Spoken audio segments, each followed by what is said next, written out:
discuss the economy of the Northeast. The 4 objectives we are going to cover today are: understand that the Northeast's natural resources provide a living for many people. We're going to describe how the manufacturing industry got its start. We're going to recognize that many people in the Northeast work in service jobs. And finally, we're going to discuss the past and present of cities and suburbs in the Northeast. We're also going to discuss some vocabulary. The vocabulary words that we'll discuss today are industry, service, urban, suburban, and megalopolis. Let's get started. Most people in the Northeast live and work in cities, in suburbs, and many people in the Northeast work in offices. But some people still make a living from the region's natural resources. Along the coast, from Maine to Maryland, fishing, digging for clams and oysters, or trapping lobster and crabs is a full-time job. Further inland, people use the Northeast's rich land to earn a living, growing a wide variety of fruits and vegetables.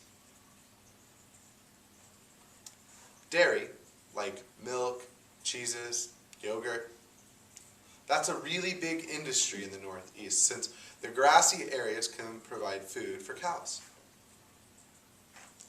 These are all part of the Northeast's agricultural industry. Let's switch gears a bit, though. We're going to talk about building factories. Did you know that people used to make almost everything they needed? They used to make them for themselves. From hats, shoes, clothes, to homes. If you needed it, you had to make it yourself.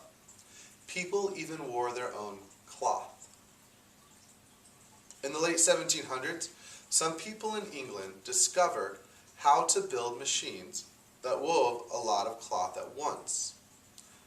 This meant that you could buy cloth instead of making it.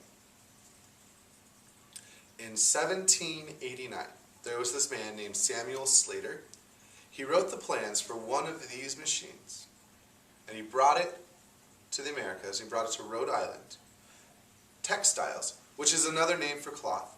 So textiles, meaning cloth, textile factories were soon being built all over the Northeast. Soon, other businesses were using the same idea to produce paper, tin, and other goods.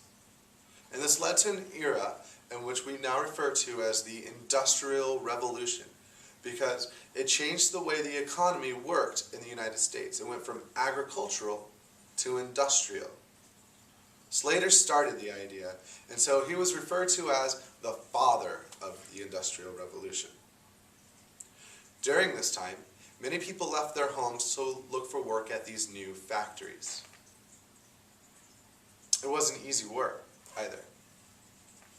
There was a girl, her name was Lucy Larcom, and she began working in a textile mill when she was only 11 years old. Lucy said that children should work for their daily bread is always a pity. But in the case of my little workmates and myself, there were reasons, and we were not too young to understand them. Industry began in the Northeast. Industry is all of the businesses that make one kind of product or provide one kind of service. That's its definition. All of the businesses that make one type of product or provide one type of service. Industries continue to be an important part of the Northeast economy. Today, Maine uses timber from its forests to make all types of paper. New Jersey manufactures chemicals that are used in shampoos and medicines. In Pennsylvania, you can visit factories that make chocolate. Another type of industry, we have agricultural and manufacturing industry. Another industry in the Northeast isn't about providing food or goods. Instead, they provide a service. A service is a job that someone does to help others. When you buy a snack at the local store, the person behind the counter provides you a service. Your doctor or dentist, they keep you healthy. That's a service. Your teacher helps you learn. That is a service. Other examples include newspaper, magazine, book publishers, the motion picture industry, radio and television broadcasting, police and firemen, restaurant servers, phone carriers. The list can go on and on. There's a lot of other services. The Northeast has less land than any other region in the U.S. However, about 1 in every 6 people lives in the Northeast. It is the most densely populated region of the country. Most people live in cities and suburbs. The term for these places is urban, U-R-B-A-N. Urban means of the city. So cities and suburbs, those are called urban areas. The first big northeast cities began as ports. Trade with Europe was important to the early settlers. Eventually, these trading ports grew into cities. Many people also live in suburban areas. A suburb is a city or a community near a city. It's a community near a city. Suburbs developed because people wanted to live in less crowded spaces, but still be near the city. Together, a city and its suburbs form a metropolitan area. Some cities themselves are suburbs for larger cities. For example, the city of Newark. It's a big city, the city of Newark, New Jersey, is part of New York City's metropolitan area.